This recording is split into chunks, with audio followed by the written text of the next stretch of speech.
ఈ అనంత శేష విగ్రహ స్థాపనలోని ప్రత్యేకత ఏమిటంటే, శేషుడు పైనే కదా విష్ణువు ఉండేది. అందుకని అనంత శేష స్థాపన. మరి ఆ పైన ఎక్కడో 2వ 3వ అంతస్తులో వస్తున్నటువంటి మూల విగ్రహాన్ని అత్యంత పవిత్రమైన గంగా, యమున, గోదావరి, కృష్ణా జలాలతో అభిషేకించి ఆ స్థలాన్ని అయోధ్య, మధుర, మాయా, కాశీ, కాంచి, అవంతిక అలాంటి మోక్షపురి అయినటువంటి పవిత్ర క్షేత్రానికి తీసుకొచ్చిన పవిత్రమైన మట్టితో ఆ క్షేత్రాన్ని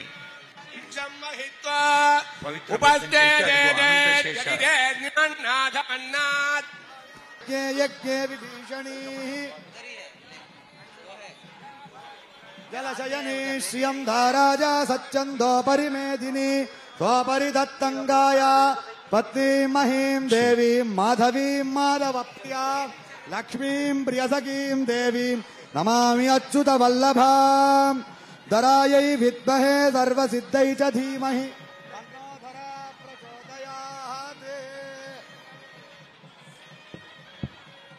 తన్నో ధరా ప్రచోదయాత్. సువర్ణరజసస్రజాం చంద్రాం హిరణ్మయీం లక్ష్మీం జాతవేదో మమావహ త్వాం మమావహ జాతవేదో లక్ష్మీమనపకామినీ. శ్రీ సూక్త పురుషానహం అశ్వపూర్వాం రథమధ్యామస్తినాథ ప్రబోధిని.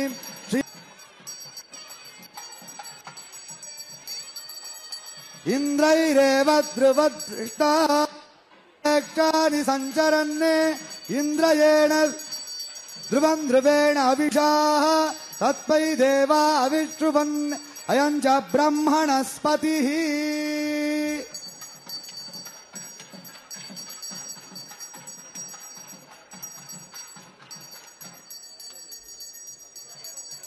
ఓం ఆదిశేషాయ విద్మహే విష్ణుతల్పాయ ధీమహి తన్నో అనంత ప్రచోదయాత్.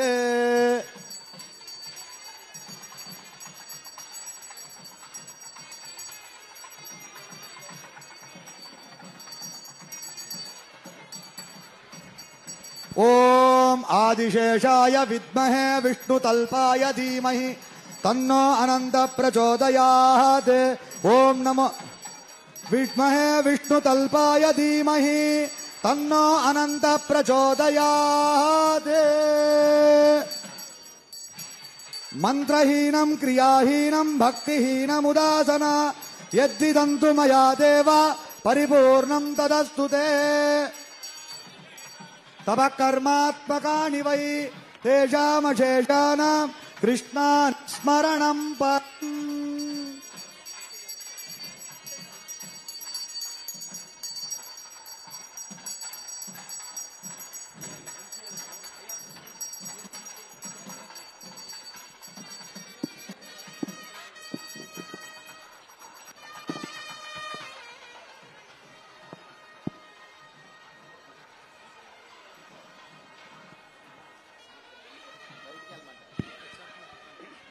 అదిగో అనంత శేష స్థాపన జరిగింది.